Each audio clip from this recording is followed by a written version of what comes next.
राजकुमार राव, रणबीर कपूर, आलिया भट्ट और सैफ अली खान, MS धोनी, जानते हो इन सभी में क्या सिमिलरिटी है? भारत के इन सभी सेलिब्रिटी को कभी न कभी आपने लेज की एड करते हुए जरूर देखा होगा। ऐसे में कई लोगों को लगता है लेज एक इंडियन कंपनी है, लेकिन इसकी रियलिटी कुछ और है। लेज एक अमेरिकन कंपनी है जिसकी शुरुआत आज से 83 साल पहले 1940 ईस्वी में हुई थी। ये वो दौर था जब अमेरिका वर्ल्ड वॉर 2 में फंसा था। तब पोटैटो चिप्स की पॉपुलैरिटी कुछ खास नहीं थी। इसे पेपर बैग में रखकर एक लोकल एरिया में बेचा जाता था। तब एक लड़के के दिमाग में आइडिया आया और अपने मेहनत की दम पर ऐसा कमाल कर दिखाया कि आज दुनिया की सबसे बड़ी कंपनी पेप्सिको का CEO बन गया और इसने दुनिया की सबसे बड़ी पोटैटो चिप्स लेज की नींव रखी। दोस्तों, मैं बात कर रहा हूँ हरमन ले की, जिनका जन्म 1909 ईस्वी में अमेरिका के नॉर्थ कैरोलिना में हुआ था। हरमन को बचपन से ही बिजनेस करने का बहुत बड़ा शौक था। हरमन ने देखा कि इनके घर के पास एक ग्राउंड है जहां बहुत सारे लोग मैच देखने आते थे। इन्होंने देखा कि जो पेप्सी कोला बार $4 में मिल रही थी वह वहां $16 में बेची जा रही, और हरमन ने बाजार से $4 में पेप्सी खरीद कर अपने यार्ड में $5 में बेचनी शुरू कर दी और अपने शुरुआती दिनों में ही 4 से 5 एम्प्लॉय रख लिए थे। हाई स्कूल पढ़ाई करने के बाद हरमन ले ने बिजनेस का सोचा और अपने दोस्तों के साथ मिलकर $200 इन्वेस्ट किए और डिसाइड किया कि नॉर्थ कैरोलिना में होने वाली परेड में आइसक्रीम बेचेंगे।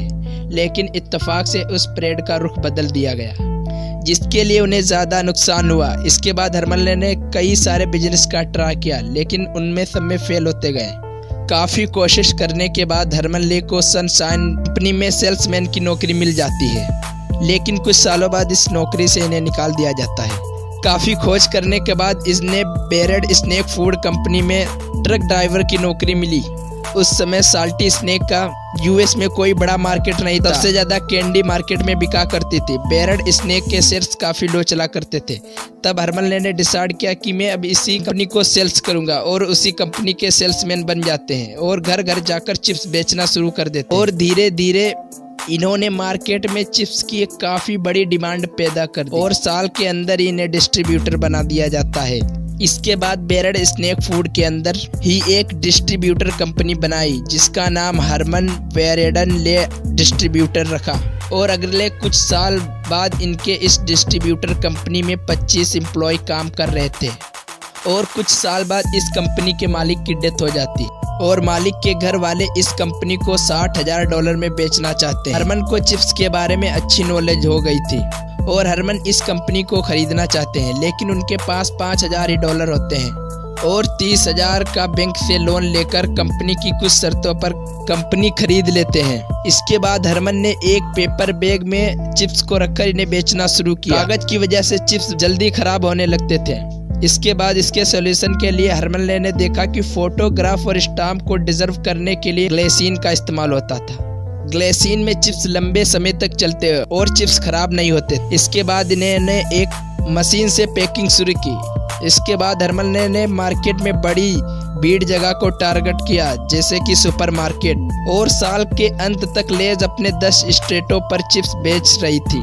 7 दिसंबर 1941 ईस्वी को अमेरिका वर्ल्ड वॉर 2 में फंस जाता है और अमेरिका की गवर्नमेंट 300 से ज़्यादा प्रोडक्ट को गैर जरूरी बताकर बैन कर देती है, जिसमें लेज भी आता था। पर हरमन ले हार नहीं मानते हैं और अमेरिका की सरकार पर अपना फैसला बदलने का दबाव डालते हैं। हरमन का मानना था कि वॉर के दौरान बॉम्बिंग्स और ब्लैकआउट का ज़्यादा खतरा रहता है। पोटैटो चिप्स एक ऐसा आइटम है जिसमें अमेरिका ब्लैकआउट के दौरान यूज कर सकता है, और अमेरिकन सरकार लेज को हरी झंडी दिखा देती है। और 1947 ईस्वी को लेज अमेरिका की सबसे बड़ी दूसरी फूड कंपनी बन जाती और नंबर 1 पर था फ्रीटो। हरमन ले ने देखा कि फ्रीटो उनके स्टेट में इंटर कर रही है। हरमन ले जानते थे कि अगर आगे बढ़ना है तो कंपटीशन नहीं कोलैबोरेशन करे, और 1961 ईस्वी को चार्ल्स डुलिन के साथ लेज को फ्रीटो में मिला लिया और नाम पड़ गया फ्रीटो ले। जहां लेज की एनुअल सेल्स $16 मिलियन पहुंच गई, वहां फ्रीटो की एनुअल सेल्स $26 मिलियन पहुंच गई। और कुछ समय बाद फ्रीटो के ओनर की डेथ हो जाती है और हरमन फ्रीटो बोर्ड के सामने मर्ज करने की पेशकश रखते हैं। इसके बाद हरमन ने देखा कि अमेरिका की इकोनॉमी बहुत तेजी से बढ़ रही है। हरमन ने लेस के बहुत सारे फ्लेवर निकाले, जैसे पेपरिक, टमेटो, जॉर्लिक, मस्टर्ड। इस एक्सपेरिमेंट की वजह से लेस की सेल्स बढ़ने लगी इसके बाद धर्मल ने पेप्सी कोला से मर्ज किया, जिसने पहले साल में करीब $600 मिलियन का रेवेन्यू टच कर दी और साल 1995 में लेस भारत में इंटर करती है, जिसके बाद यह भारत का 50% चिप्स मार्केट को कंट्रोल करती है।